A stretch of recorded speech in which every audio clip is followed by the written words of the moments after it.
I'm Ryan from Basil Food Journal, and today we're going to be making vegan pastry cream.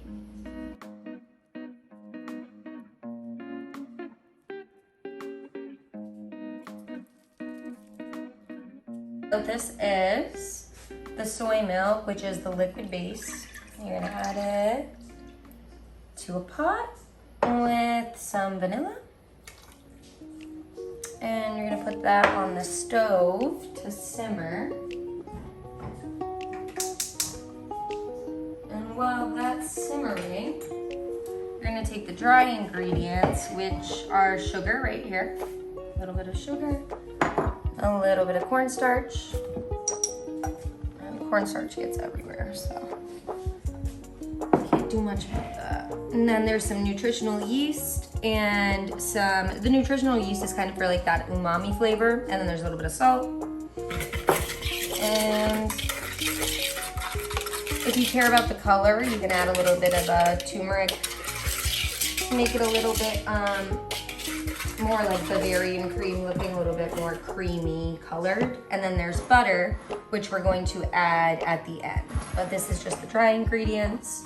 Have everything mixed up. And now we're gonna wait for the soy milk to simmer. Okay, so now that you can see it's simmering, it's just below a boil, the vanilla and the soy milk, so you can come in and just whisk it around a little bit.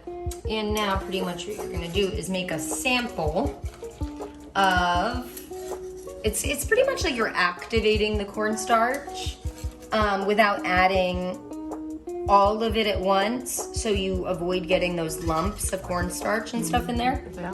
So you add just a little bit, probably about a fourth of the liquid into your dry ingredients. And what you're pretty much doing with this hot liquid is that it cooks the cornstarch. It's very similar to a roux. If you're making a roux with flour for mac and cheese or something. It's very similar. You're gonna cook the flour down. With this, you want the cornstarch to cook down.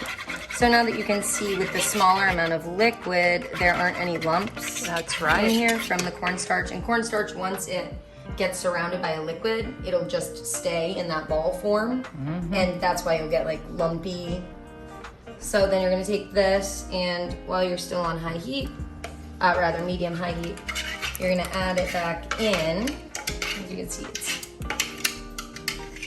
funky. And then, now you'll watch magic happen. It's very satisfying. You can tell it wants to thicken.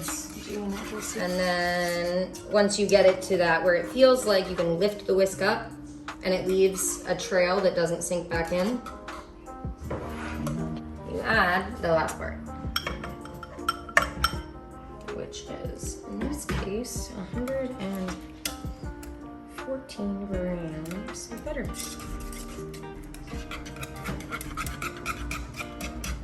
And then you whisk it in, although you've already cooked the cornstarch down, so you're not gonna lose.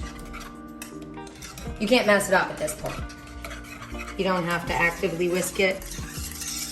You can let it melt for a little bit and then come back to it and mix it up. And you can cut the piping bags and then just fill it, whatever you're filling. So if you get reusable piping bags, which are so convenient and so easy to use, these reusable piping bags that don't have automatic tips. Yeah. So you can decide the size of the towel. You want to cut it your and size. Then you don't cut it. You fill this with the pastry cream, which I'll show. So you can also get these in like any kind of little cake decorating kit, or on Amazon, I'm sure, in a whole pack.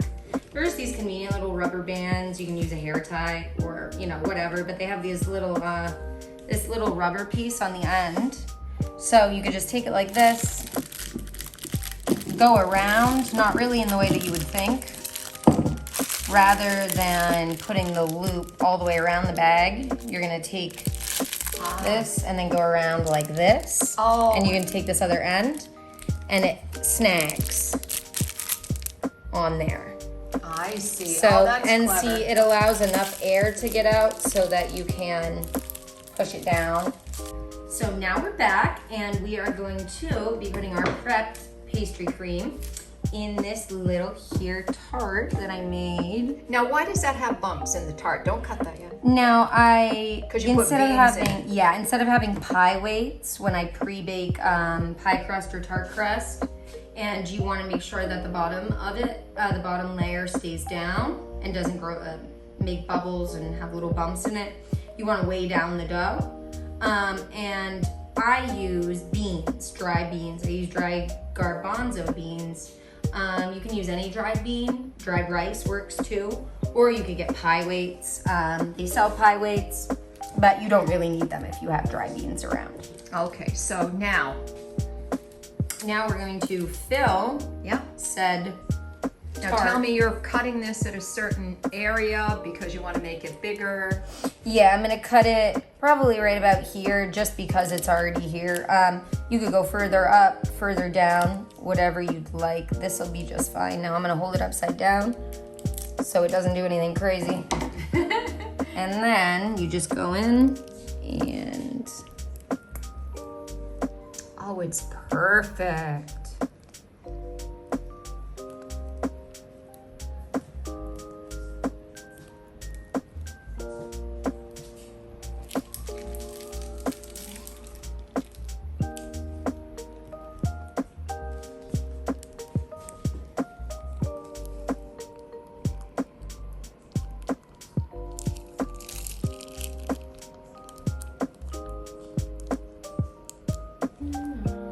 Well, how satisfying.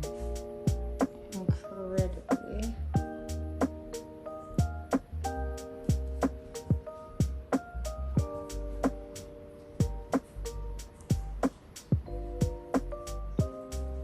Well, we're just decorating.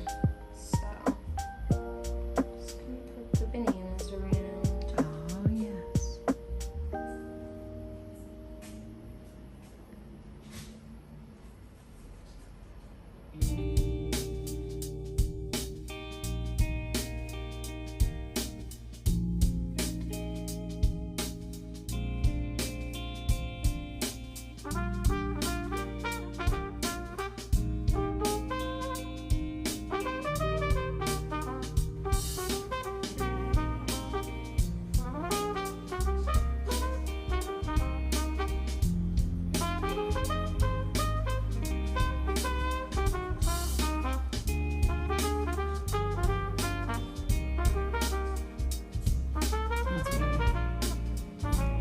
You heard him, didn't you?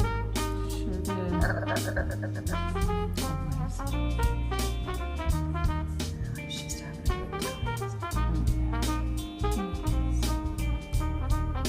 Oh, that looks beautiful. You want just like a rectangle piece? Yeah.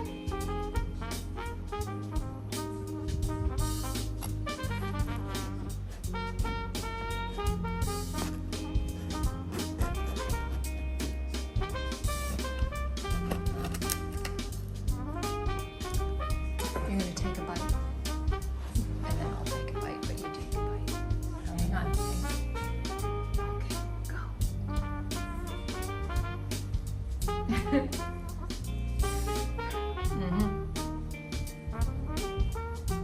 Come on.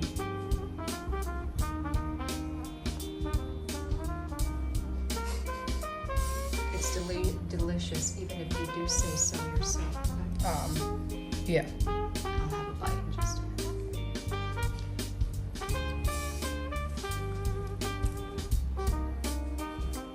Okay, and so can you say, this is Ryan signing out, or hope you enjoy this recipe. This is Ryan from Basil Food Journal. I'm gonna eat my tart. I hope you learned something, and if you ended up making the recipe, I would love to know how it worked out for you.